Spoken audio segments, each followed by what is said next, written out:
अस्सलाम वालेकुम, मैं हूं मारिया चौधरी और आप देख रहे हैं MM न्यूज़। नाज़रीन, वैसे तो इंडिया और पाकिस्तान को अलहदा हुए 75 साल का अरसा बीत चुका है, लेकिन आज भी इन दोनों ममालिक में किसी न किसी बात पर बहस छिड़ी रहती है, चाहे वो सियासी हो चाहे वो समाजी हो। अब एक पिक्चर सोशल मीडिया पर काफी ज्यादा वायरल हो रही थी, जो कब्र की पिक्चर थी और उसके ऊपर एक ग्रीन कलर की ग्रिल लगी हुई थी और उसके ऊपर कैप्शन ये लिखा जा रहा था पिक्चर पे कि पाकिस्तानी माशरा इस कदर जिनसी बीमारी का शिकार हो गया है कि वहां पर लोगों को अपनी बहनों बेटियों को दफनाते हुए कब्रों पर ताले लगाने पड़ते हैं। इस पिक्चर को इंडिया और पाकिस्तान दोनों जगह जोक दर जोक वायरल किया जा रहा था। इंडिया वाले कह रहे थे कि पाकिस्तान तो है ही ऐसा, यहाँ पर तो कोई अच्छी बात कभी हो ही नहीं सकती, और पाकिस्तान वाले ये रो रहे थे कि हमारा मुल्क तो अब जहन्नुम बन चुका है, ये तो रहने के काबिल ही नहीं रहा। ये सिलसिला चल रहा था कि इंडिया के ही एक फैक्ट चेक प्लेटफॉर्म से इस बात की तस्दीक की गई, ये खबर फेक है और ये खबर पाकिस्तान में नहीं बल्कि इंडिया के हैदराबाद दक्कन में है। और वो ग्रिल के मुतअद्दिद रीजंस बताए गए। वो खबर एक 70 साल खातून की थी और वो ग्रिल उनके बेटे ने लगवाई थी और वजह ये बताई जा रही थी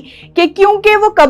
कब्रिस्तान के स्टार्टिंग में थी, इस वजह से उसके ऊपर ग्रिल लगाई गई ताकि निशानदही रहे और लोग उसके ऊपर पैर रखकर ना जाएं। ये पूरी एक तफसीली रिपोर्ट जारी की गई मोहम्मद जुबैर की जानिब से, जिस पर मोहम्मद जुबैर को कुछ लोगों ने तो बहुत ज्यादा सराहा कि आपने बहुत अच्छा काम किया है, आपने एक फेक न्यूज की वेरिफिकेशन करके बताया, हकीकत लोगों के सामने लाए हैं। और कुछ लोगों ने उनको तनकीद का निशाना बनाया कि आप पाकिस्तान की इतनी फेवर क्यों कर रहे हैं। अब मोहम्मद जुबैर अक्सर ही इस तरह के तनाज़े का शिकार रहते हैं और पिछले दिनों उनको गिरफ्तार भी कर लिया गया था। लोगों का मानना यह है कि वो पाकिस्तान की हिमायत करते हैं, इसलिए उनके ऊपर कोई ना कोई मुश्किल पड़ी रहती है। तो नाज़रीन, जिस वक्त इस खबर की तस्दीक हो गई तो फिर जिस ट्विटर हैंडल से ये खबर पब्लिश की गई थी, यानी कि ट्वीट की गई थी, हारिस सुल्तान का वो हैंडल था जो खुद को एक साबिक मुसलमान कहते हैं, तो उन्होंने फिर माफी मांगी, अपनी ट्वीट डिलीट की और कहा कि क्योंकि